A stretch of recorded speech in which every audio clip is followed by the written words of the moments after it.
Hey guys, AH here, back with more Genshin Impact. It's special program time. Now this one snuck up on me. Even though I knew it was coming, it's a day early. I could have swear, like, the live stream always was on Friday, wasn't it? Today's Thursday. And then, next thing I see in YouTube, it's like, oh, reactions to the video. I'm like, oh, it's up already? So I'm a bit late. Still the same day. Went up 10 hours ago. Interesting. So, let's check it out. I'm excited. Alright? It's finally here. Spoiler, I could talk about the spoilers. I knew this was coming. I knew we were going to the moon. I so called that. Oh, I so called we were going to the moon. I am so glad. Genshin is finally becoming what I thought it was, a sci-fi game. Oh, this is why I've stayed with Genshin all this time. I'm seeing a lot of videos. People, are burning out, saying Genshin's horrible, and oh, Hoyo's horrible. I'm like, Hoyo has always been bad. Stop roller coasting. Oh, this is bad, and then it goes quiet. Oh, Hoyo's bad, and it's quiet, and it's Hoyo's like, dude, Hoyo's always been bad. Shut up, people. The Glaive, Kyo, and all those content creators, like, they've always been bad. It's nothing new. Alright?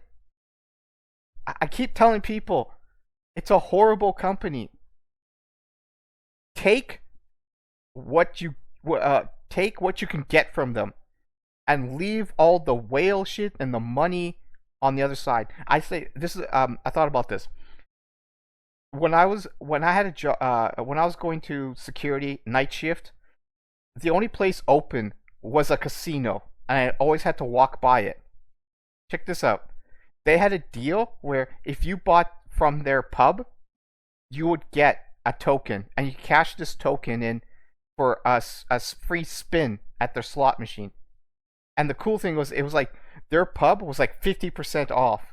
So I didn't even look at anything. I just walked into the casino in full dress of my security uniform, go to the pub, order fish and chips takeout, and just get my stamp and walk out.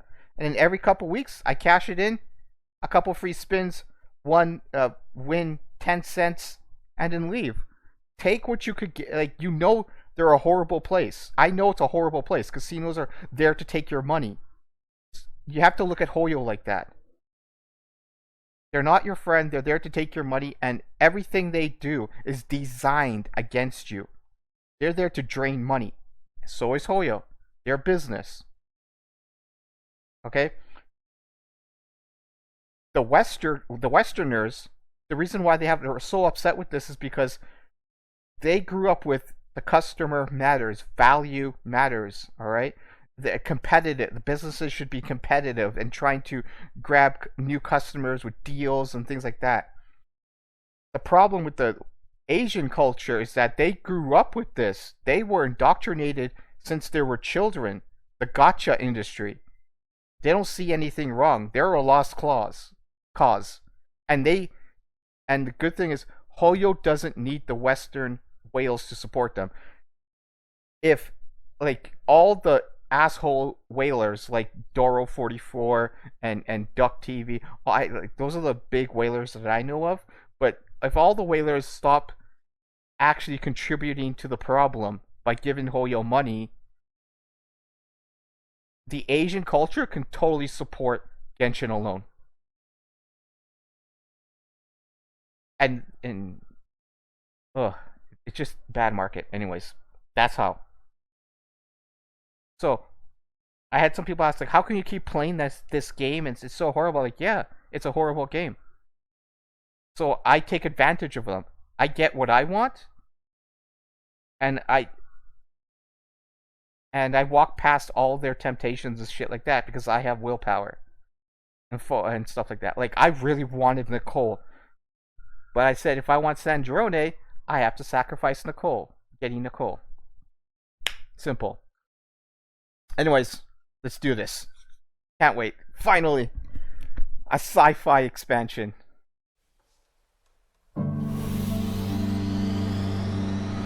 Frost moon coordinates located.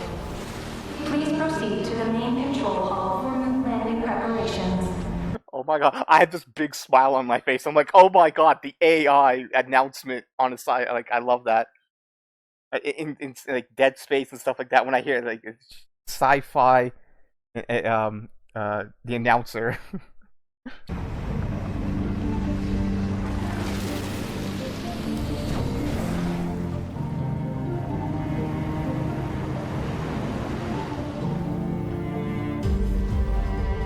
Holy shit! Holy I shit! must return to the moon. There lies my mission. Oh my god, who's talking? That's not Columbina. Could it be an AI? Oh my god, spaceship leaving Tibet. Oh, this is oh, finally we're here. No more fucking Inazuma shit or Fontaine or yes. The big story. Oh, it's so that's who's talking. It's either the what do you call those things again? Kohenki. The Kohenki, or it's gonna be the AI of the ship. Maybe the ship is intelligent enough and has to leave Tibet.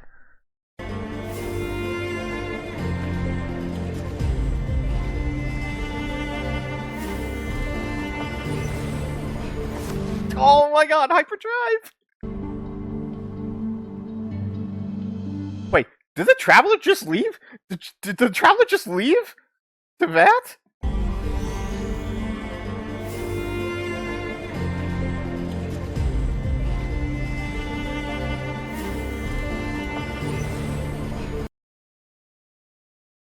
Wait, what's going on here?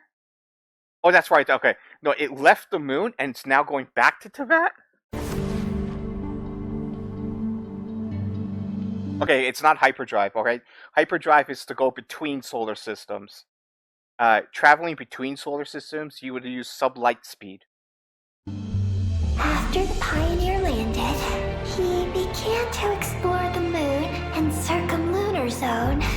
One day, while in the circumlunar zone, he received a mysterious signal from deep space. All I want is to go back home and see what other gifts Alain wanted me to inherit. I really can't. Androne! Yeah! I'm not a lolly, alright? I'm not into lolly, I can care less about that. I'm just so happy that I can use my Yaimeko. That's like the main reason. I'm pulling for Sandrone. Can't go anywhere without running into you two. Yeah, I don't like the Fontaine look. Like the outfits and the aesthetics. I like Navia, Farina, Nouvelette. They look so ugly to me, fashion-wise. Yeah.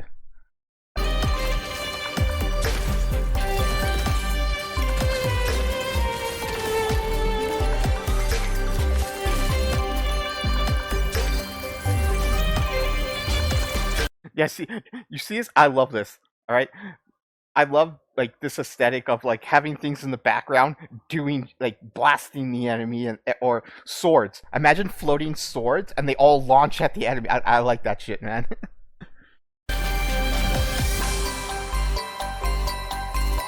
Our film, A Homecoming, officially begins! The aquarium's closed for the... Huh? A celebration of the entertainment industry? No one would choose to sit this one out. This detective costume really suits me. Take this lunar arcanum.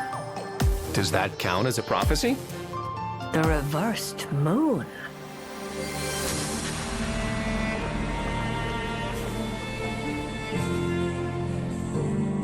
The terminal has detected the appearance of an unknown individual. Its purpose was to turn the moon into a space-based weapon. Which we know from the Dragon War. Dragon King returned to Teyvat and wanted to turn the moons into weapons. He destroyed 2 of them.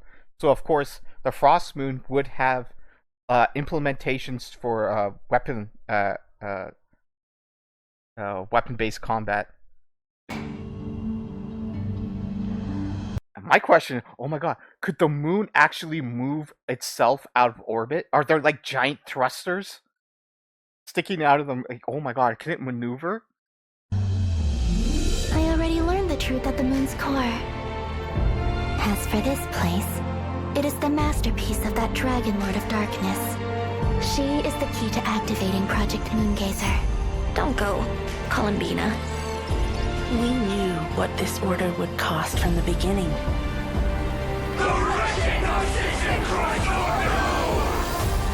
If Columbina is calling for help, the spaceship's our only chance. Project Moongazer. It responded to me. I have a certain feeling about how she views that descender. If what Alen said is true, then I'm about to be born anew. Inverted. Oh, that's cool. Use that to I like that. I like that. You could see the mechanical aspect of her eyes. Oh, that's cool. If what Alen said is true, then I'm about to be born anew. Ooh, I'm gonna take a picture of that. Okay, go YouTube, get off the thing. Yeah. Inverted. World formula. Reversion.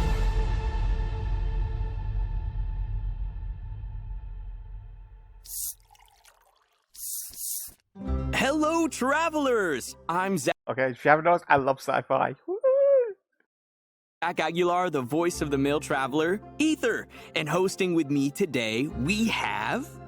Hi everyone, I'm Emmy Lowe, the voice of Columbina. Hi guys, I'm Skylar Davenport, the voice of Lali. Yes, so happy to have you guys here!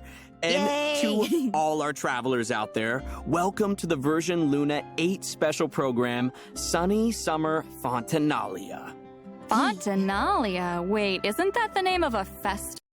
That's a stupid name. I would have gone with, like, a celestial theme name instead.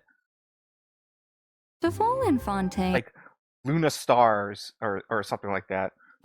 Yeah, that's right.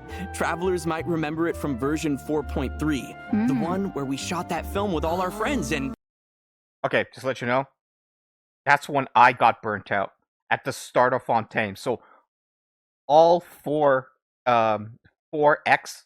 updates I missed out on. And one of them was Simonalka, so I don't know what this is.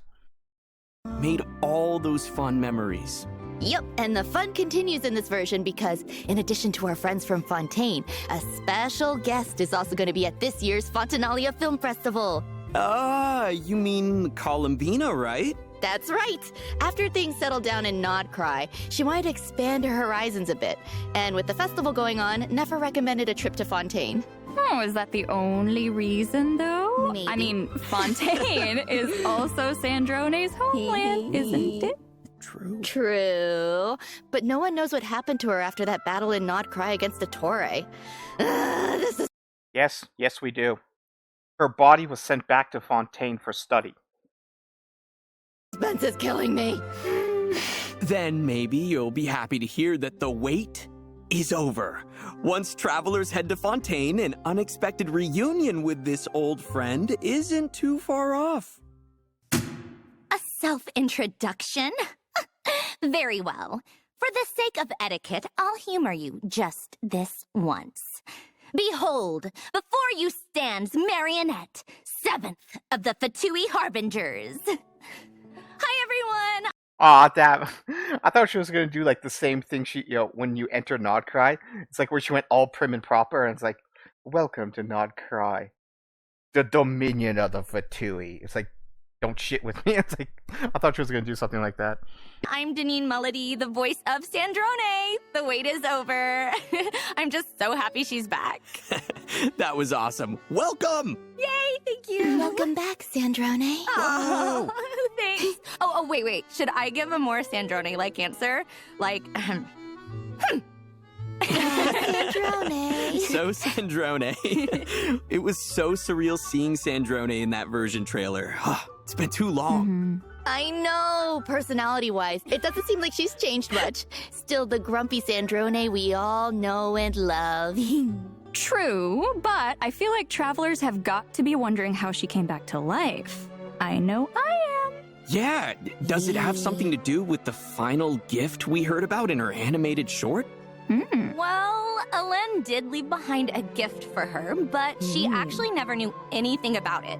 So that means during the battle against the Torre, she really was prepared for it to be the end. Yep, she 100% put her life on the line during that battle. So when she woke up to find herself very much, well, not dead, it was a surprise to her as well. Oh, is that the final gift? Basically, Alen created I'm guessing a system to always record her memories and unknowingly always watch over her brainwaves. So when she died, this cloud system just uploaded the consciousness to a new body. That would be interesting if that was the final gift. It's like you're immortal, basically. Alen's final gift was kind of like a second chance. Huh. But the damage she sustained in that battle was so severe. Why didn't the second chance activate right then and there? Ah, now that's the question. There's actually another factor at play in all of this. We're gonna get into it in a bit, but for now, all you need to know is that she owes her recovery to a combination of things. Oh, okay. So there's a story there. Oh, which would make total sense. Remember, Alan based Sandrone on his dead sister. When she died, and basically he wants to make sure the he doesn't consider Sandrone his little sister or a copy of her, but he's gonna make sure that something that he cares about, just like his little sister, can't be taken away. That thing or person will live its full life. Oh, so that's why he created the second chance, or a system in which makes sure Sandrone keeps living on. If something happens to her, oh, that's cool. That's a nice little touch. Sure. Speaking of the animated short, it was so cool to get a little insight into Sandrone and Alen's life together. Right. The Lord Artificer, Alen Guillotin, Sandrone's creator. Her notes mention that Alen built her in his later years as a way to remember his sister, Marianne. Okay. And speaking of, both Alan and Marianne have some connection to the Narcissenkreuz Ordo, right? That mysterious organization in Fontaine.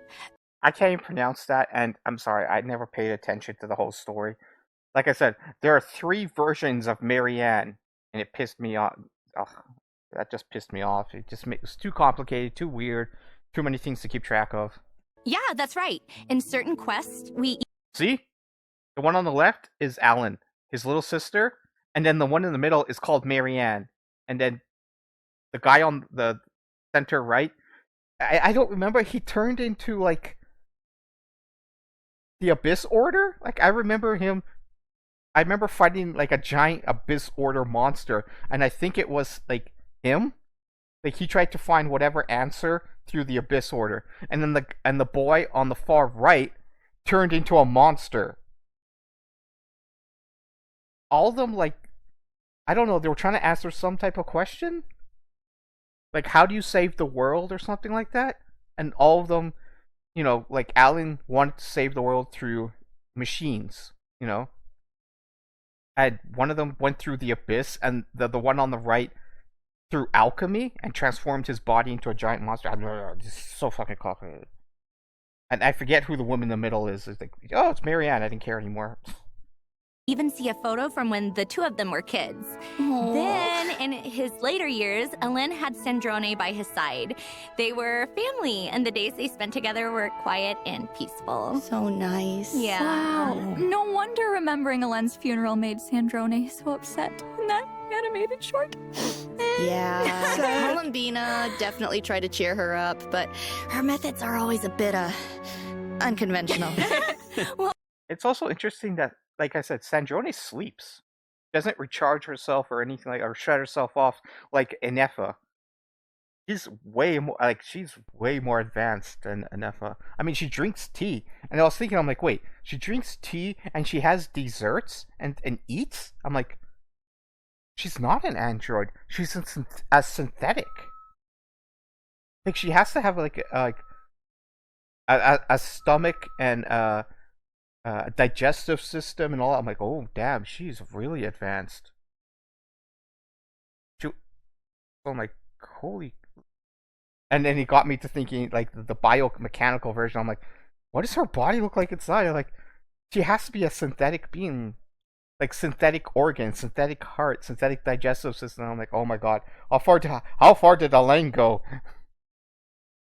Well, honestly, before joining the Fatui, I doubt Sandrone ever expected to get close to Columbina, Arlecchino, and Rosaline, let alone have tea parties with them. Yes, that scene was so sweet. Yeah. I'm sure those are nostalgic memories for all of them. Totally. Especially Columbina and Sandrone. Yeah. They're actually really close. They even played games together during Moon Prayer Night. Oh yeah, underneath that tough exterior, you can totally tell Sandrone has a soft spot for Totally. Columbina.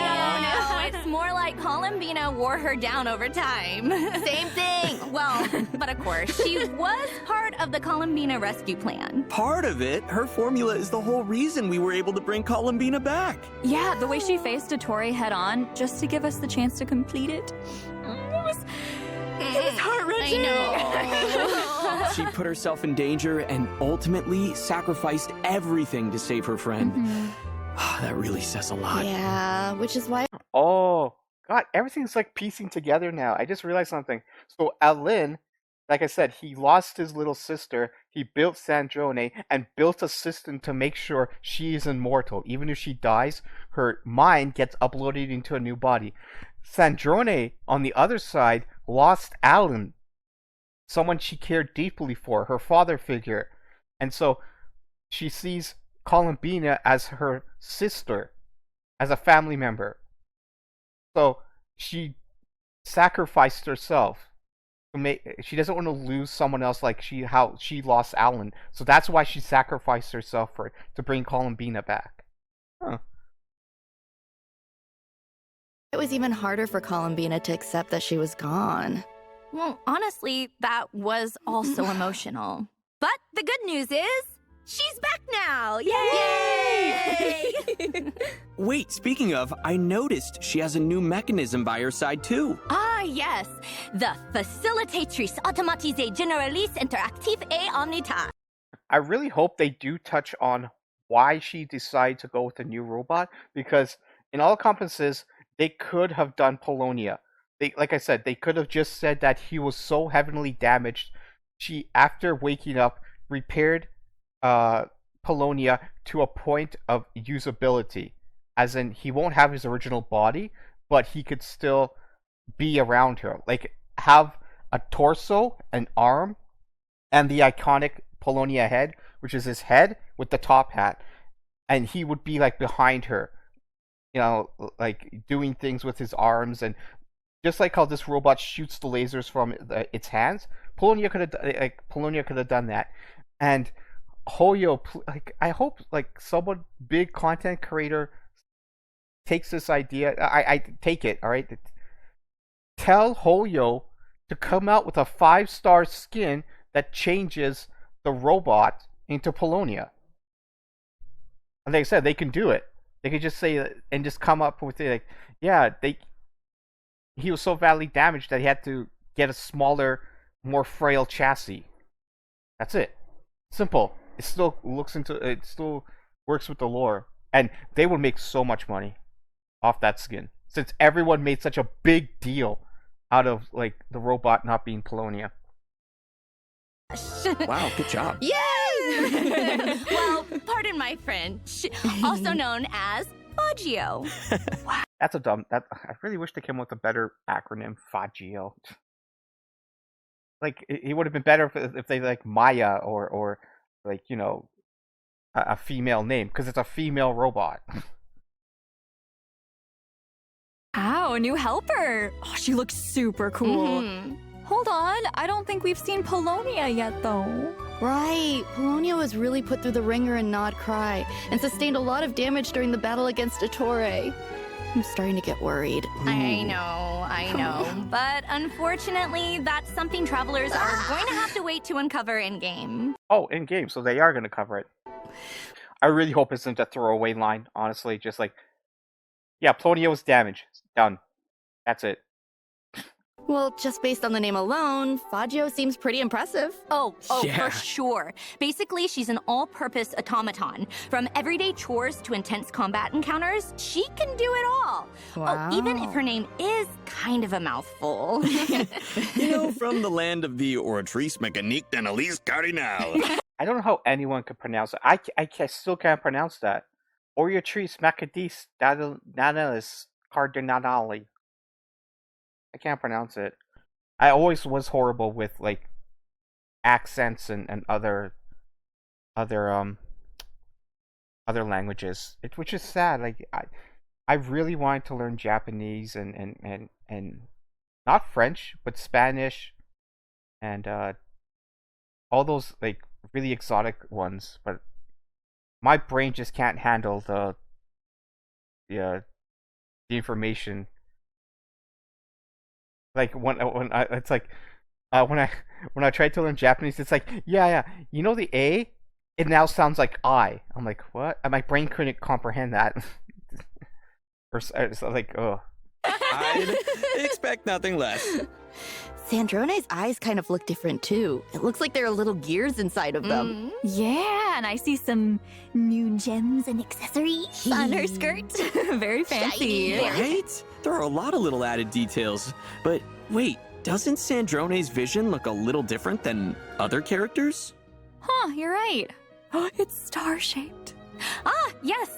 This is important because it's not your typical vision. It's actually a stellar linchpin. Mm-hmm. What's that? Well, remember when I said Elend's gift wasn't the only reason Sandrone was able to wake up? Well, this is the other reason.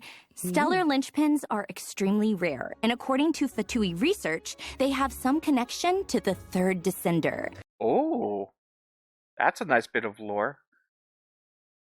I don't know. I forget which ones to start. Like a lot of lore people like mix up the descenders and they confuse me. So I don't know which one's the third descender.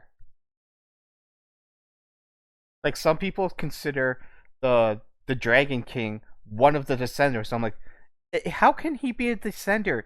He was born the same time as Tevat. He's a native. He's not an alien. Fancy. Whoa, okay. I didn't expect us to casually start talking about descenders. Honestly, though, to this day, no one knows exactly what causes a stellar linchpin to manifest. But what we do know is that those who wield them can alter certain elemental reactions. Oh, so kind of like the lunar reactions, where powers outside the 7 elements are involved. Ooh. Exactly. Take Sandrone, for example. She wields a cryostellar linchpin. Yabeko, hello. Good to see you again. And can convert the superconduct reaction into stellar conduct, temporarily transforming the surrounding area into a pole star field. Oh, wait. Wait. Forming How this fast is instantly. How fast does the overload gauge build up? Can you see that? Sandrone, for example, she wields a cryostellar linchpin and can convert the superconduct reaction into stellar conduct, 2, temporarily 3. transforming the surrounding area into a pole star field. Oh, So 3 pulses, then you have to use the E skill, I think. That's why I want C1. C1? It seems to make it you get 6 pulses before you reach the overload stage. wait. That must be this area centered around the star-shaped crystal, right? I remember it from the Snezhnaya preview teaser. That's right. Enemies within this AoE will have their physical resistance reduced. But more importantly, the pole star field will store dissipating cryo and electro elemental energies. This stored energy can then be used to increase the stellar conduct, cryo, and electro damage of characters within this AoE. In addition, certain characters will gain special abilities while within the pole star field. Oh, so we get buffed, and enemies get less physical resistance. Sounds like Stellar Conduct is going to be a powerful tool in our arsenal. Yep, that's right. Plus, in Snezhnaya, Stellar Conduct will have unique gameplay applications outside of combat too. So cool. And with the arrival of Sandrone, the chance to experiment with this new reaction is just around the corner. Yeah! Now that she has this stellar linchpin, what are her combat skills like? Well, it definitely allows her to make greater use of her computational abilities. With the help of the stellar conduct reaction, she's able to control various mechanisms and flexibly deal damage. So let's take a second to see her. I like how they like to fluff their words. It's both funny and annoying. Like, look at this. All that wording just to say she deals damage. She's a DPS. That's it. Various mechanisms and flexibly deal damage. So let's take a second to see her in action. Oh, yes, please. This skirt really wasn't made for weather like this. Oh. I was actually going to say, like, when she was going to start mentioning skirt, I'm like, are you going to mention how short it is? How in the blazes did Rosalind used to cope? Ha! Come on, keep up. Let's test my hypothesis. What a joke! Oh, I love all the mechanical elements. I just realized something. So I'm skipping Nicole, who's a tea drinker. But now I'm going to pull another character who's also a tea drinker. Yeah, all the Hexing Circle members drink tea and have tea parties and also. So's Columbina. She has her tea party. Using all those mechanisms, it's like she barely has to lift a finger. Of course, it would be unbecoming of a lady to muddy her hem. Like we've heard already, Stellar Conduct is a big part of her kit. Not only can she convert the superconduct reaction into stellar... I really want a shielder for Sandra because from what I can tell, she has no interruption resistance. Yeah, she could use Chi-Chi, but that just heals her. You don't want to be knocked out of your charge attack. So, like, I really hope her support is going to have some type of shield. Which I'm worried, because they already did a 5-star Electro Shielder in Nefa. But that's for Lunar Charge. Conduct, but she can also increase the stellar conduct damage of her entire team. Whoa. See? Using Chi-Chi, right? Oh, yeah. Looks like her attacks pack a bigger punch under the effects of stellar conduct. That's right. Sandrone often lets her mechanisms do the dirty work for her. For example, with her charged attack, Sandrone will command Fagio to fire condensed beams at enemies. The damage dealt by her condensed beams is considered stellar conduct damage. Ooh, attacks like this usually have some sort of overload mechanic, right? Is that true for Sandrone as well? Yes. Continuously firing condensed beams will cause Fagio to accumulate decoding power. Sandrone can then use her elemental skill to decrease Fagio's decoding power, while quickly maneuvering around the field and firing prism shots at enemies. Nice. Wow. Okay, couldn't have said it better myself. Yay, I got it right! Yep. Basically, by alternating between her charged attack and elemental skill, Sandrone can leverage her mechanical prowess and Fagio's powerful beams to clear out the field with ease. But that's only part of her tactical strategy. With her elemental burst, Sandrone bombards enemies with artillery fire and light beams, dealing AoE cryo damage. If Sandrone is within the Polestar field, the damage of the light beams is also considered stellar conduct damage. Wow, it's crazy how powerful and elegant she is at the same time. Not a hair out of place. Yeah, even when bombarding us with a boatload of firepower. Man, it's gonna be so fun to explore Snezhnaya with Sandrone too. Yeah, Snezhnaya is where the Fatui headquarters are, after all. I feel like we can definitely expect Sandrone to play a part in the upcoming story. You know, the main headquarters of the Adventurers Guild are also in Snezhnaya. I was just thinking about that because the Traveler first met Sandrone at the Adventurers Guild in Nod Cry. Right, when she took Catherine's place. Well, Catherine is Sandrone's creation, so in retrospect, I guess we shouldn't have been so surprised. Oh, but I'll let you in on a little secret. If you turn in your daily commissions to Catherine with Sandrone and the party, in addition to the regular rewards, you'll receive dessert rewards as well.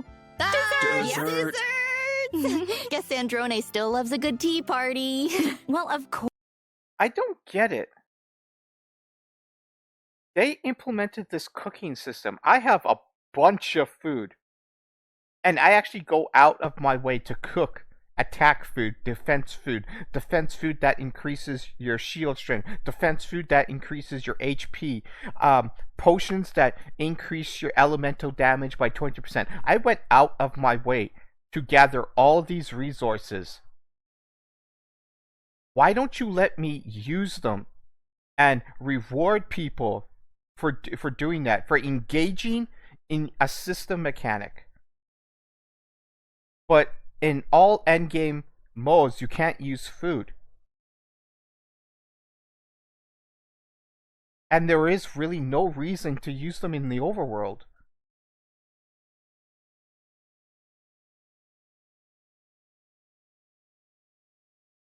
I really wish, like, food was actually used. Like, you know, you have all the big content creators saying, it's like, oh yeah, in Spiral Abyss, this food would really help you in this, and this, and this, and this. In this boss fight, this would really help, and blah, blah, blah, blah. But what's the point of, like, all these, like, Escoffier? I have Escoffier. I have up 30-something 5-star foods from her. But there's no reason to use them. Other than just a little more damage. I'm like, my characters already do big damage. And since you won't let me use any food in Spiral Abyss or anything else and endgame, what's the point? So I have all this food built up, ready to go. And she just keeps like, oh yeah, well, here's some more food, and here's some more food. Oh, we're sending you mail. Oh, it's this person's birthday. Have some more food. I'm like, what the fuck, man? I don't know why they keep sending people food if there's no, like, reason or incentive to actually use them, other than bloat your inventory. Of course, inviting friends over for afternoon tea is how a lady engages with polite society. Plus, to make hosting tea parties even easier, Sandrone invented a portable tea table. All you need to do is send out an invitation letter, and you can enjoy afternoon tea with friends. Oh, I wonder if she met them during the fun. What cake is that? I don't know any cake that would use green kiwi? It's a kiwi cake, I guess. Kiwi puree in between the layers, apparently. Fontinalia Film Festival. Oh, that sounds possible. If the last Fontinalia Festival is anything to go by, I feel like travelers are going to have a lot to look forward to this time around. I'm talking about this because for sure. So I don't care about events. They come and go. They have no. It's such a waste. Like, events should be world building, and I mean the big plot, the Tevat plot, not this is happening in Fontaine. Oh, it brings some backstory to Fontaine. I'm like, I could care about the Fontaine characters and shit like it doesn't help you the bigger picture. So, let's get into it, shall we? Does everyone remember Risley's giant ship, the Wingalette? I mean, it looks familiar-ish. Oh, I know. That's the ark he built in the Fortress of Meropide, right? To deal with the whole prophecy situation? Yes, that's right. It turns out an aquarium will be opening on the Wingalette during the Fontinalia Film Festival. And it seems like Sandrone has her own room on the ship as well.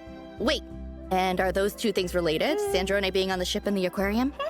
I mean, based on what we know about her so far, I'd be pretty surprised if she suddenly developed a passion for marine animals. Yeah, there must be another reason then. Guess travelers will just have to play through the story to find out.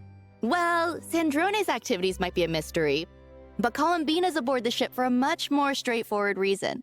She's actually acting in one of the films, and her crew is shooting on the Winglet. Right where Sandrone is staying? The intrigue. I know. I'm so excited for travelers to see how it all plays out. So, be sure to check out the Sunny Summer Fontanalia event during the new version. For a limited time, completing the event story will also reward travelers with additional Ascension materials for Sandrone! Yay! All this talk about the Winglet must mean Risley's making an appearance during the festival too, right? Yep. In fact, during filming, Columbina even convinced him to check out a mysterious fortune-telling stall, though fate may have been leading him there already. Wait, is that Barbalot's Dodoko? So the Hexen Circle's in Fontaine now? That's right. Apparently, it's because Barbaloth happened to catch a glimpse of a strange omen during a recent divination. Ooh, very mysterious. You would think that would excite me. It's like, yeah, you're talking about the big picture of the Hexen Circle and Teyvat, and the, and stuff like. It's like, I bet this is a red herring. Like, it's actually gonna not lead to anywhere. Normally, yeah, I thought about this before. Like, I like they just keep doing this, but it won't lead anywhere. Like, oh, the Alice one, the Alice event. I'm like, oh my god, they're creating virtual realities within virtual realities. This might touch upon the AI and all that stuff like that. And it's like, no, I'm just creating this for my child, Klee. Oh, she's gonna so enjoy it. And I'm like, really? Really? This involves you, Alice. Like, this event was stupid. And it had something to do with the Traveler's friends. That's right. And Risley isn't the only one who's been guided here by fate. Mage B's stall has been getting quite a few. Oh, okay. So all these characters appearing right now are all the characters that are being altered. So they're trying to give a lore, a canon reason why they're changing.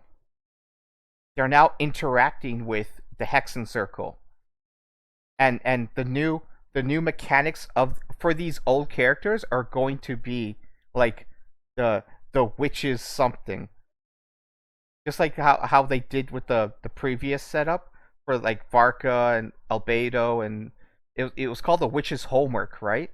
It's gonna be like the witches something or other for these new characters. So apparently if this is gonna be like the new thing, where it's like every time old characters interact with the Hexen Circle, they're going to get buffed. Huh. Visitors. Yep, and that's when she uses Lunar Arcana to read their future. For example, Risley draws the Upright Emperor card. Fancy. Whoa, that sounds impressive. What does it mean? Don't worry. Barbaloth will explain the revelations of the Lunar Arcana in-game.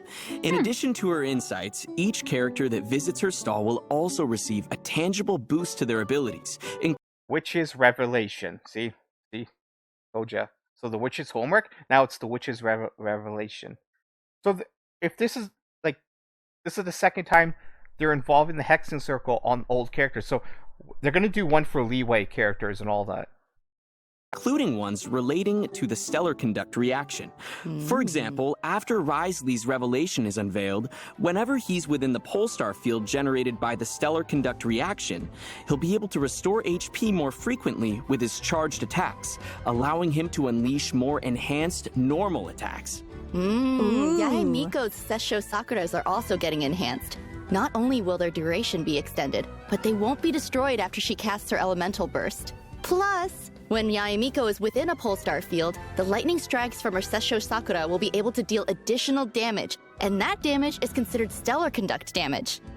In addition, when Chi-Chi is within a Polestar field, her elemental skill will provide the party with a damage bonus to reactions like stellar conduct and deal additional damage alongside the active character. And when Sino is within a Polestar field, his elemental skill will allow him to temporarily enter the Pack Sworn Path Clearer state to deal quick bursts of damage over a short period of time. Let's go! These are just some examples of the witches' revelations travelers can look forward to in Luna 8. We don't have time to introduce them all, so be sure to check out the rest in game. And Go. as for the new reactions coming in Snezhnaya, Stellar Conduct is just the beginning, so buckle up, travelers! So thanks to these revelations, a bunch of our old friends are not only getting stronger, but they can now interact with the Stellar Conduct mechanic as well. That's right. Basically, after unveiling their revelation, some of their talents and skills will be enhanced while within a Polestar field. Ooh, awesome. So, if you have any of those characters, you can pair them with Sandrone and see all the new things they can do with the Stellar Conduct mechanic. Of course, there are also other changes in store as part of these revelations, as well as interesting stories associated with the Lunar Arcana card each character draws, but we'll leave that for travelers to experience for themselves. Oh, plus the characters with the Witch's Revelation will also be featured on the Light Race Wish banner, so don't miss out if you're interested. And as for our other event wishes... Wait. Oh, plus the characters... It's a new Chronicle Circle? A Chronicle banner? What? So, you have the Limited banner, you have the Chronicle banner, now you have the Light Grace banner? What the hell, dude? Yeah, this is becoming a overly whalish game.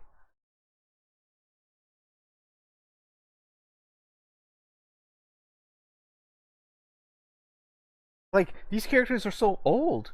I really hope this... I highly doubt it, but honestly, the pity should be 30. Within 30 pulls, you get the character. These characters are so old.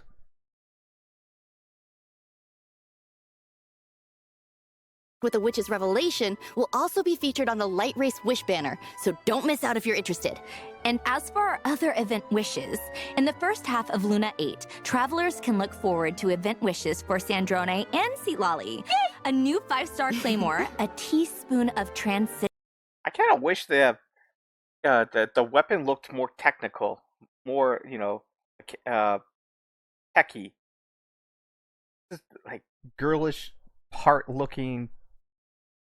It's like, I know it's a girl, but come on. Will also be featured on the weapon banner.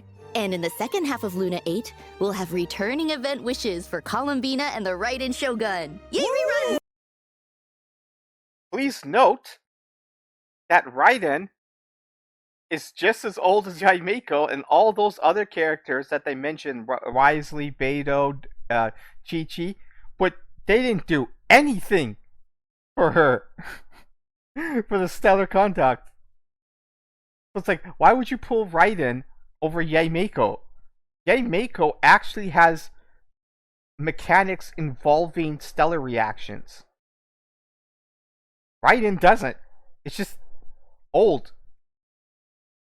And let me tell you something. The what's it called?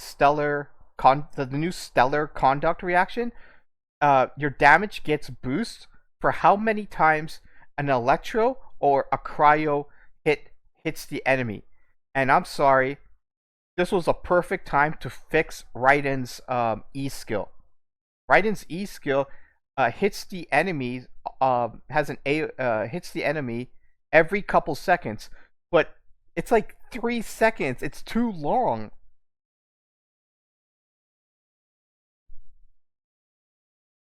So you get more hits with Yaimeko for Stellar Conduct. Like, why did they put her up? I get it that she would work well with Sandrone, but she doesn't. She doesn't even work well with Columbina. Columbina's like lunar mechanics. Lunar, like, makes no sense.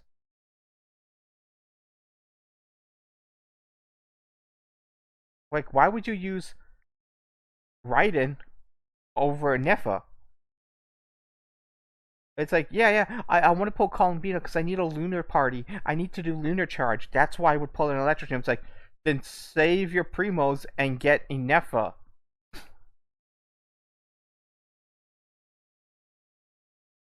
Writing doesn't work good in lunar parties, and she won't work good in stellar parties. Ooh. All right, it's about time for our first break. We'll be back with information on a mysterious new area, so stay tuned. Yup, it's on the moon. I knew this was gonna happen. However, they did surprise me. I actually I knew there was going to be a lunar map way before when they introduced the horse, the Geo horse, Zabai. That's her name. Yeah, so I knew there was going to be a lunar map, logic and all that stuff. But I thought the lunar map was going to be underground. Like we were going to explore one of the fragments that crash landed on Teyvat, and this fragment was going to be huge. The fragment that crashed, that's under the research facility in Notcry. I thought it was going to be there, but no, we're going to the moon. Yay!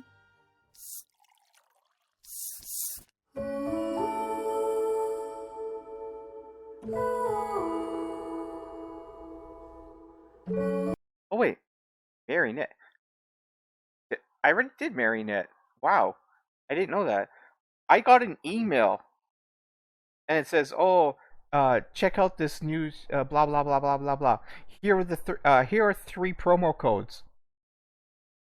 I thought there were extra promo codes, but no, it's from the live stream. They actually sent me promo codes. Interesting. Okay, this isn't a thing. That planet in the background. Is that Teyvat? That's right! This summer, we're heading on a very special adventure, so strap in, everyone, and prepare for launch! One thing, I am so glad this isn't a summer event. We're actually going to, so people can experience it. Going to the moon, finally, in the game. It's not like, oh, just a summer event. They're going to take their bikinis and go to the moon and swim in the moon lake. And no.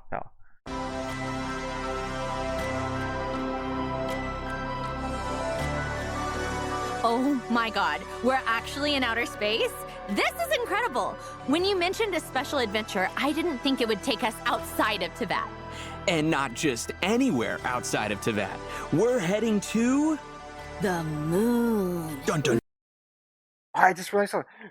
So what's happening with the false sky? They didn't show it. They didn't show it. And prepare for launch!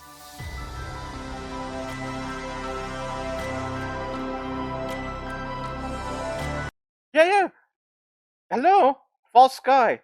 There's a little barrier around the planet. So, where is it? Maybe they cut it out.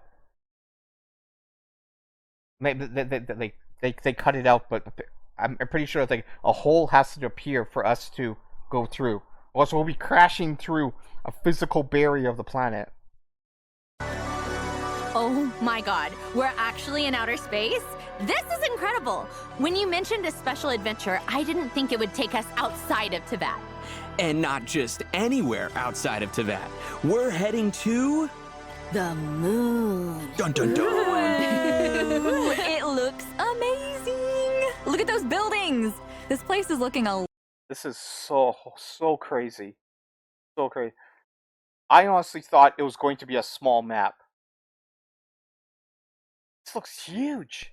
lot different than when Columbina brought us here before. Well, she did say she wanted to clean up the place a bit before inviting the Traveler back. Even the area with the Traveler's spaceship looks completely different. Yeah, seems like Columbina has been taking great care of this Oh wow. There's an atmosphere on the planet? There's grass and plant life. place. So, are we here for the summer adventure at her invitation? It's a bit more complicated than that. The Traveler actually notices that Columbina's been acting a bit off, and out of concern, follows her all the way to some ancient... Dude, don't spoil it! Dude, stop spoiling it!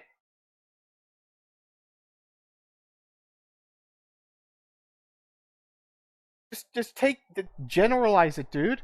Stop spoiling it for me. dragon ruins. Inside the ruins, the traveler acquires a mysterious power known as Archeoloon energy, which seems to be able to manipulate gravity. Archeoloon energy. So Yes. these ruins must have something to do with the moon. Are there clues here about why Columbina is acting strange? There are. The traveler will encounter a strange black kuhenki. We think she might have some connection to Columbina, and when we follow her, the trail leads straight to a lunar shuttle. Oh, so Ooh. that's the spaceship we saw earlier. Yep. After we explain the situation, our new kuhenki friend, Eggy, agrees to head to the moon with us to search for Columbina. Eggy? Yeah, that's another Paimon original. Okay, got it. Oh, I can't wait to see what the different areas of the moon are gonna be like. Is there a lunar base or something? There is. That's actually the first stop on our lunar expedition, the Eye of Ibni Bellum. Like travelers experienced before when Columbina led us to our spaceship, the gravity here is completely different from Tevat. In fact, the entire lunar surface is like this. Plus, by using Archeoloon energy, we can make our bodies even more lightweight. Ooh, that should make lunar exploration a lot easier. Before That totally beats climbing, right? Can we have a gadget to just like have anti-gravity boots on into that? Like skip climbing altogether now. that, though, we'll need to rescue Eggy, because after we land on the moon, she somehow gets captured by a strange device. Oh no, Eggy! Yeah. And to do that, we'll need to venture into some underground ruins. Of course, with the help of Archeoloon energy, the mechanisms and guards around here shouldn't pose too much of a challenge. Then, Well, that's true. I didn't even think about it. It's like, what are the enemies going to be like? Because we're on the moon, right? These aren't Tevat enemies. It looks like they're all going to be mechanical. we'll head to the Lunar Surface Monitoring Station. After accessing the terminal, we'll learn about the mysterious Project Moongazer, which seems to have some connection to the ancient dragons. Whoa. Dragons. So does that mean the dragons had plans for the moon? That Yes, because the Dragon King created the moon, so of course he would, it would be all dragon tech. They already established this. It's in the main story. The Dragon King created the three moons, three moon sisters. He used it as weapons. So yeah, it's all dragon. Like what? Oh yeah, I forget. Yeah, Genshin treats you like a 5-year-old. Like you can't remember anything. is for travelers to discover for themselves in-game. But the good news is, the terminal also gives us a few clues on where to search for Columbina, which leads us to our next stop on our lunar adventure, Ungyen's Circle. Usually hidden away, this facility is used to research lunar life forms and also seems to have some connection to Project Moongazer. Whoa, now this looks completely different from the lunar landscape outside. Looks like the dragons turned this place into some kind of experimental lab. Exactly. This is also where we'll meet other Kuhenki who come from the same place as Eggy. Apparently, these Kuhenki are obsessed with wearing all kinds of different hats. Oh, So cute. Still no sign of I am not a cute fan. All right, I'm not a Mo fan. So Columbina, though. Aw. Well, according to the records in the terminal, Columbina was here at some point, and there was a giant Kuhenki by her side. Yeah, so to find her, travelers will need to follow the giant Kuhenki high into the sky, clearing away moonlit vines and repairing an elevator along the way. This elevator will take travelers high above the moon's surface to the third stop on our lunar. why are they all spoiling it, dude? Like they're telling the entire story of finding Columbina, and it's like, why? I may skip all this. Like I don't want to because I want to react, but leave some mystery for God's sake. Okay, I'm sorry for my own. Like remember, I'm playing the game for myself, right? I'm not a big enough content creator for anyone to actually care. I'm gonna skip.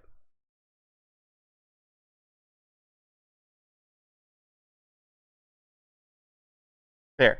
Right. encounter some interesting slimes. I'm guessing that's going to be one of the new final, what's it called? Local legends. It's going to be interesting. Of course, aside from the areas we just introduced, there are tons of other places waiting for travelers to explore, including the ever mysterious far side of the moon. Wait, you're saying... Oh, don't spoil it! Damn it! Damn it! Of course. The moon has a light side and a dark side. Oh my god. Assholes, man. Yeah, we have aliens at home, you guys. Chill. No, but seriously, there's a hidden base on the far Fuck you!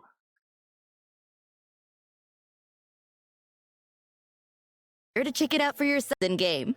Wow, this is actually insane. There are so... Just say there's a new area. It's very mysterious, and you check it out. Here's some screenshots.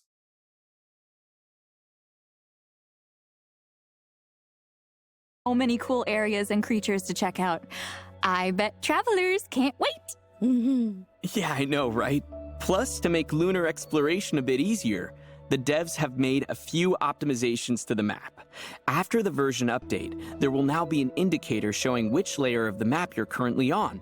And when selecting a landmark with a layer indicator, the layer UI will still remain visible. Of course, this What? I don't see a difference. indicator showing which layer of the map you're currently on. Oh, yeah, okay. That was a little confusing, but once you understand how the map worked, this wasn't really needed, but I can understand why they implemented this, because a lot of people don't know. When you look at layered map on Genshin, when the teleport is blue, that teleport is on the same level as you. So they're updating it to show what level you're on and what level you need to go to. Wow, this must be like this map must be like the desert on steroids. It's like really layered. And when selecting a landmark with a layer indicator, the one that you're on, and then blue as in what you just selected. layer UI will still remain visible. Of course, this optimization also applies to the Tevat map as well.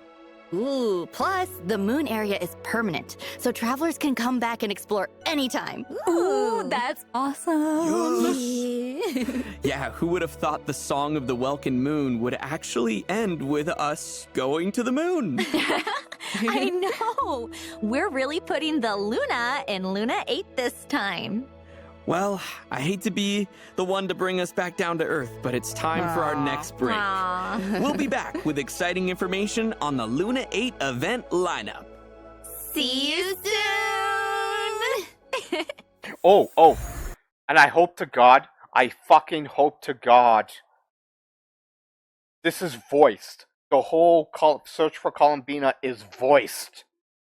That really pissed me off. The Temple of Space was just a unvoiced world quest. This is a fucking Archon quest, and it's voiced. Fuck you, Hoyo, if you screw this up.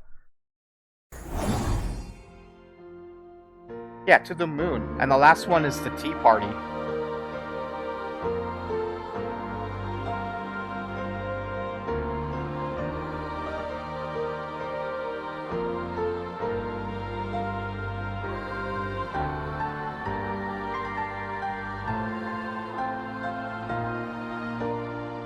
Alright, that's good.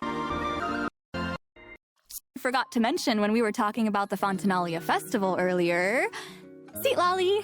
Yay! Granny actually left her house! Hey! She likes to be social. Sometimes. The important my thing God, is that's she like me. has a new outfit. That's exactly what my sister was saying. It's like, he likes to be social. Sometimes.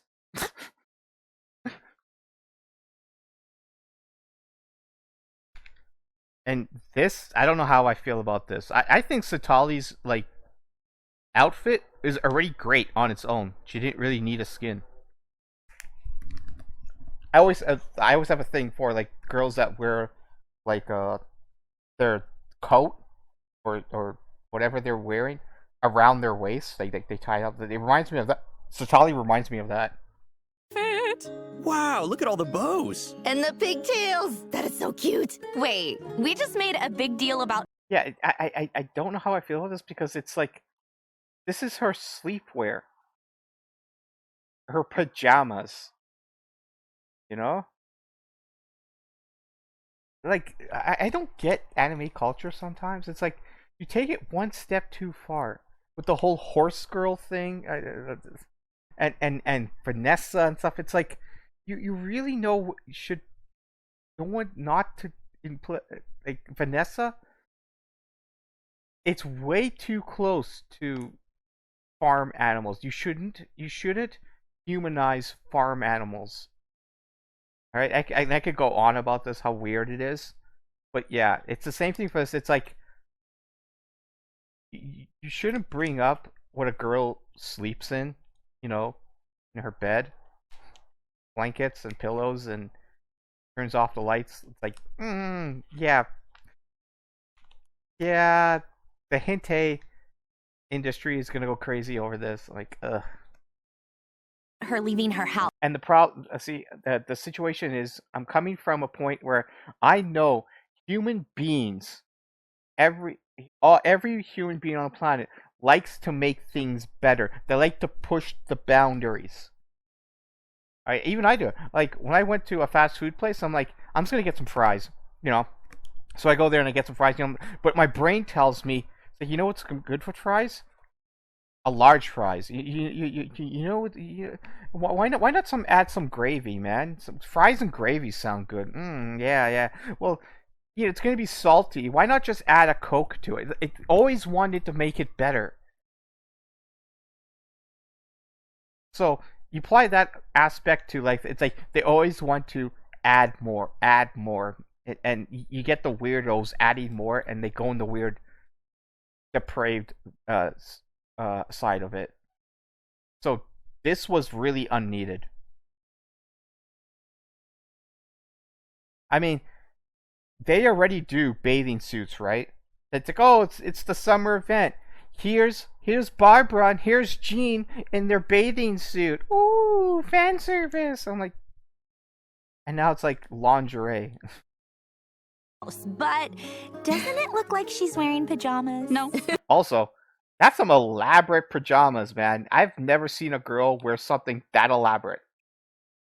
All right, and it's really unnecessary.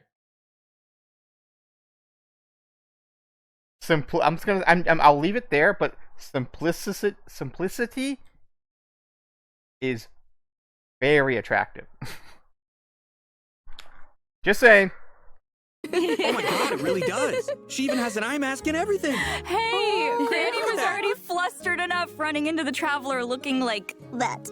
Let's not embarrass her further and leave the rest for travelers to discover in-game. Okay. If you're wondering why Granny made the trip to Fontaine, though, it turns out her favorite light novel is getting adapted into a film, and the crew is filming on the Winglet. Oh, and Charlotte's starring in it? Looks like she's playing a detective. Yeah, it really suits her, doesn't it? But for a hard-hitting reporter like her, I'm sure playing a detective didn't feel too far off at all. That's for sure. The way she pursues the truth is already pretty intense. Well, looks like we get to run into a bunch of old friends on the Winglet. I feel like some fun times are in store. Oh, for sure. So you don't miss out, travelers. All right, here's another piece of good news, and it has to do with the quest dialogue experience. I'm sure we've all tried to speed up the pace of a quest before by clicking through the dialogue. Oh my god! But most of the time, another piece of good news, and okay. Skip button,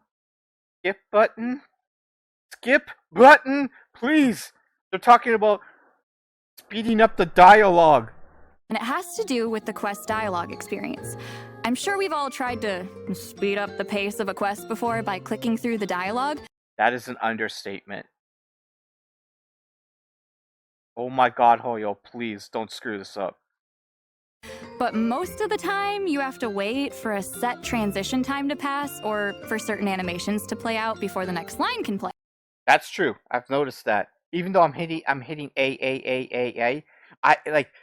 a whole it could range from 3 words to a whole sentence before it lets me go to the next dialogue. With the habits of different travelers in mind, the devs have decided to change this going forward. Starting in Luna 8, travelers can choose to no longer wait to advance dialogue. A single click can immediately move to the next line. Basically, the pacing of dialogue progression is now something you... I don't get it! It's like we're asking for loadouts. We're asking for artifact loadouts. I'm going crazy in my mind. We're asking for artifact loadouts. So they give us artifact loadouts, but it's a shitty artifact loadout. It's not what we asked for. They keep doing this. It's like, can we please have more resin? It's like, okay, yeah, sure.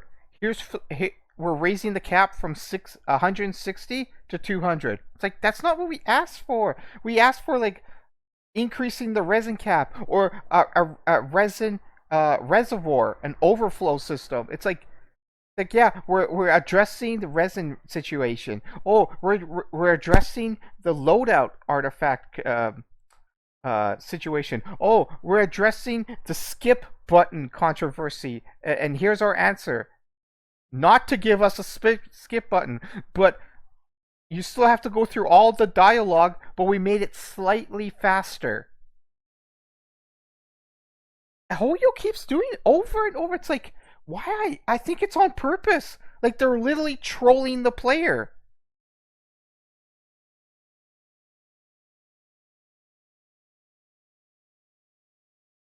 Like, another situation is like, why are you still time gating everything? Why is it we can only get one reward system for weekly boss fights when there is 100 characters in the game, and we could only get one reward from the cash in one reward in the weekly bosses. So it's like, that's an issue. If they address it, they're like, okay, we'll give you could do it 2 times a week. All right? It's like, why is whoa? Like, yes, thank you, but that doesn't solve the problem. You have 100 characters. Right? Oh my god. Again, another situation. The 4-star characters. There are so many 4-star characters in this game, and a lot of their calculations and to make other characters good, or actually just to be useful, 4-star characters to be useful, they have to be at C6. And getting old 4-star characters are like, it's an absurd ask. We need a banner just for 4-star characters. We're asking you to fix it. I'm like, they might address that, but I'm scared to now.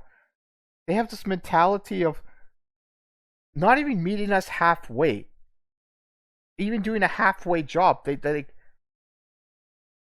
just a small incremental change on a fucking gigantic wound. Like, yeah, a big gigantic wound. We're only going to give you 2 stitches. I'm like, that doesn't help the like, yes, it helps a tiny bit, but what about the rest of the wound? Like, why not go all the way? Like, oh, it's just, and this is what I'm saying when I talked about it earlier in the video. They are a bad company, but as long as they're bad, don't give them any satisfaction. Just keep harping on them and come to terms that they're shit. Don't expect anything good. Like, I was finally a skip button. No, it's like slightly faster. Who can control? Wait, that's actually awesome. Oh, and we should also mention that the Sunny Summer Fontanalia event story is permanent as well. So travelers can play through it at their own pace. I feel like we keep mentioning the winglet, but there's actually a bit more we need to share. That's right. The ship's aquarium has become a popular filming location, but it needs a bit more work before it can open for business. Exactly. And that's where you come in, travelers. It's your job to get the aquarium up and running. What? Of course, you can't have an aquarium without different species of fish. So the first step is to head underwater in Fontaine and do some fishing. You might even spot some containers underwater with high-value collectibles inside. So don't just be on the lookout for fish. Yup. The goal is to surface at the designated area within the time limit with as many high-value fish and items as possible. You can then use what you catch to decorate the aquarium and drum up people's interest. And the more interest you manage to create, the more guests will visit the aquarium. You can even sell the collectibles as souvenirs to earn funds for the business. Travelers can also head to the pool on the ship and use certain bait or nets to catch the fish that are being rehabilitated there. Travelers can also look forward to various rewards. Oh, this is how you get the free 4-star skin. I see. Just one and done. Don't really care. Get the rewards and get out. For their efforts, including primo gems, the chance to invite Charlotte to their parties, and her new outfit. Ooh. Whoa! Wait. We can get Charlotte. You see? Like that. I understand that Charlotte's part of the story and everything like that, and that's why they made it they gave you a shot. But why not actually give us a 4-star token? With this 4-star token, we could cash it in and get a 4-star character or constellation that we want, that the player wants. And then the outfit, why not just send it to us in the mail? Outfits and weapon skins aren't content. It's not even. It's just a small thing. Especially weapon skin. I am not a fan of losing 4-star weapons for 4-star weapon skins. Like, ugh. That is so fucking lazy. A reskin. And that's supposed to be a reward you get after an entire week of doing an event. It's like, fuck you. Oops.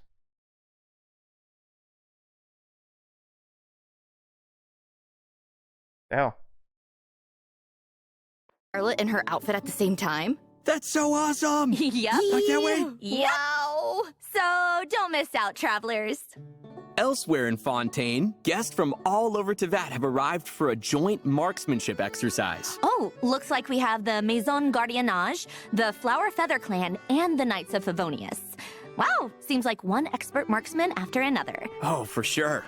And with their help, travelers will need to fire observation grenades and guide the projectile as far as they can without hitting obstacles. The farther it flies, the higher the score.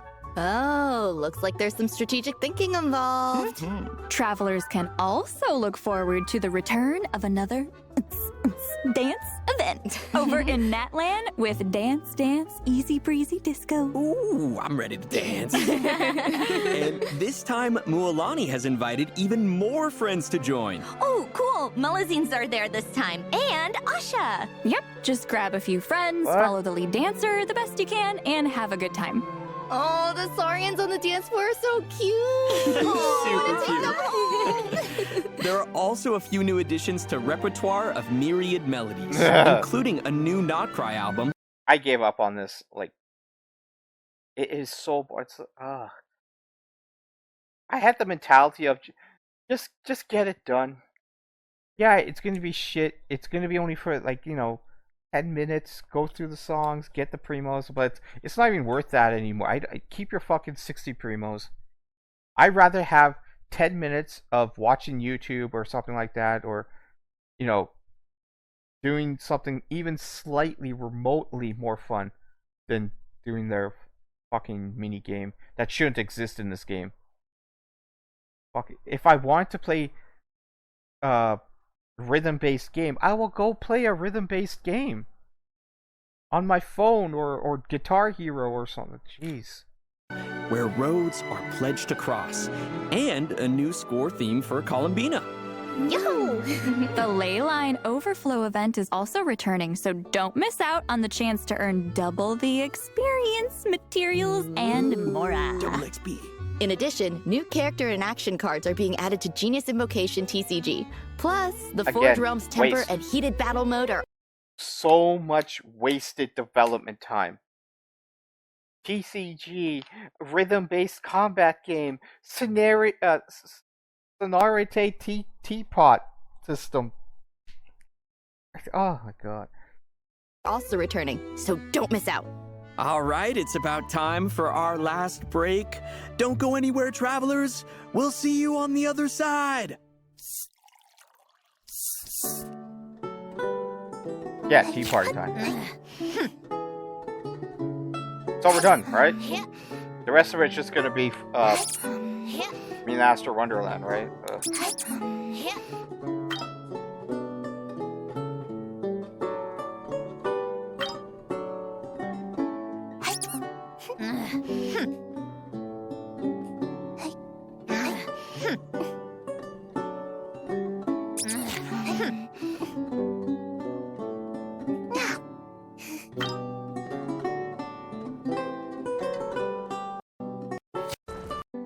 Spirit of the season, a new summer-themed lobby and summer outfits are coming to Millie Astro Wonderland. See, this makes no sense. I understand it's summer and everything, but they should have given a lunar theme.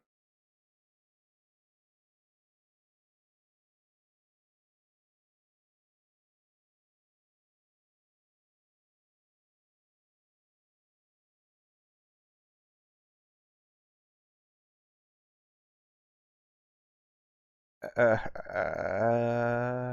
don't think those are primos, right? Yeah, okay, yeah, those aren't primos.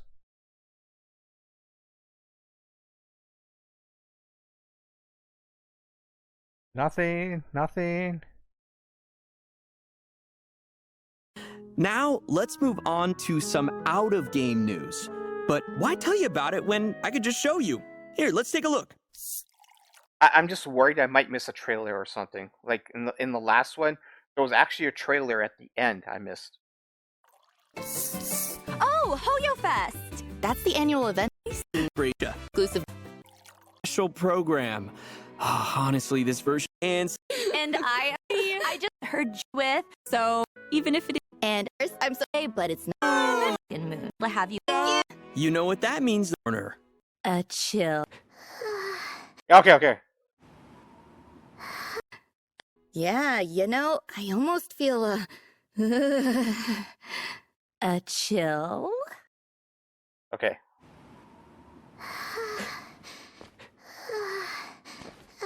Paimon.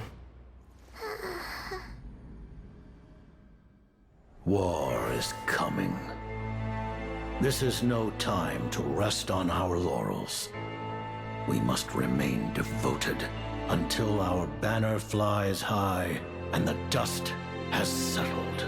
But the snow grows heavier even as we speak. How much time do we and the people of Snezhnaya have left? You mean Project Stuja?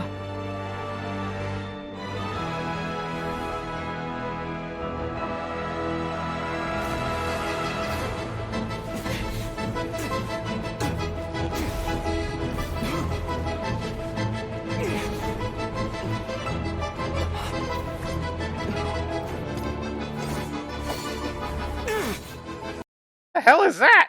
What the hell is that?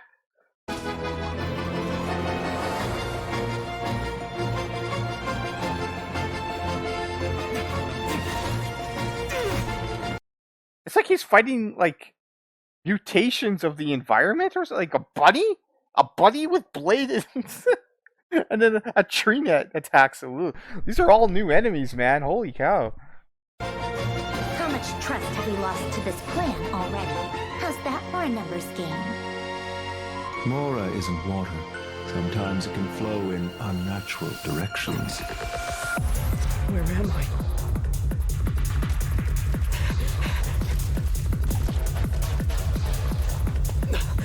god, I really hope that's the battle music. Gotta get back to Paimon. Gotta get back to Paimon? Is that a red herring, or is it like he's in a virtual reality? This has been entirely unconstructive. Agreed. How about some answers for once? Silence! Your Majesty, today's outcome as expected. A tomb and birch trees, the Tsar's final tokens of affection. That which I set in motion, I shall see to an end. Damn! I thought they were gonna show the Teresa. Oh, the cryo Archon. She was talking. I'm like, she was talking. She's talking. She's talking. And black screen. I'm like, yeah! I thought they were actually gonna show her. That was cool.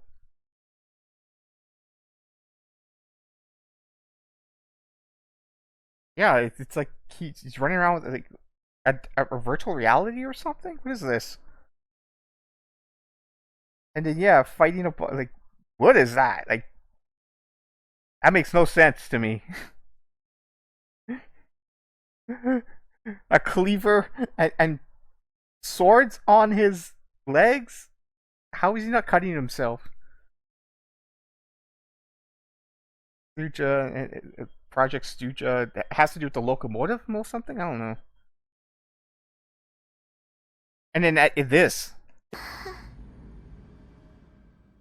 War is coming. This is like the first Harbinger, the Joker, the guy that did the monologue of the God's Limits, the trailer of that one. War is coming, and then a chill. Something's wrong with Paimon? Paimon. War is coming. That's interesting. I wonder what's wrong with Paimon.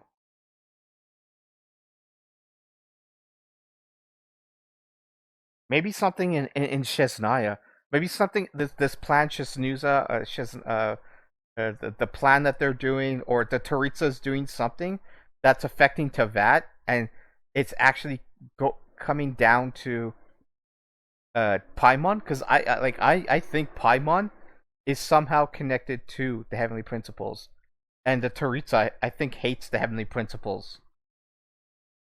So all aspects of the Heavenly Principles, which I think Paimon is getting affected. Anyways, this has been Age. It's great. All right, this was a 9. All right, this was a 9 out of 10. I'm excited. Freaking sci-fi on the moon. Yeah. I really hope it's voiced, and it's going to be a good story. All right, we're going to get lots of lore dumps and tidbits and things like that. I didn't like how much stuff they're showing in this for the maps. Like, they're literally telling us point by point what's the entire story going to be about. I'm like, you didn't need to do that. And every place you're going to visit, it's like, dude, just show screenshots and short gameplay of the mechanics, giving examples so people know what to do for the puzzles and things like that. Oh, and here's some monsters and local legend, and like, dude, stop telling about the story. Just say like, Columbina has mysteriously disappeared. Follow her trail and uncover the mystery. How hard was that? Ugh, they're so horrible. It's not, like, Hoyo, one of the richest companies in the gacha space, makes billions of dollars, has everything within their grasp to create like one of the greatest games of all times in the gacha industry. And they choose not to do it. They choose to do very lazy stuff. And a good example of this is the animation. Like, when they introduced Alice, she's walking around twirling her hands and her fingers and sitting down and crossing her legs, like animations, and like moving around during a dialogue scene. While then you have like the Traveler, Paimon, and Lauma just doing the stock animations, cross leg thing, pleading emoji, like pleading animation. I'm like, why? Make like, I understand you're gonna go down in history as like one of the pioneers in the gacha industry when you first came out, and how everything is going with all these new gacha games out. You can keep up. Just put some effort into it. Instead of creating new games like HSSR, ZZZ, the new Pokemon anime shit game you're coming out with, why don't you just concentrate on something that's working and bring it up to par with the other games? So everyone can say it's like, yeah, there's a new game coming out, or Wua's doing this, and like, yeah, well, Genshin is still good. It's just as comparable to the others, but it's not. I don't understand. It's such a no-brainer. You could squash all the controversy and everything like that. They choose not to. Anyways, this has been Age. Thanks for joining me. I'm excited. I cannot wait for this to drop. I don't know what I'm going to do. Am I going to pull Sandrone first? Or I'm going to do the story first? Am I going to do both together? Oh, can't wait. See you guys later. Thanks for joining me.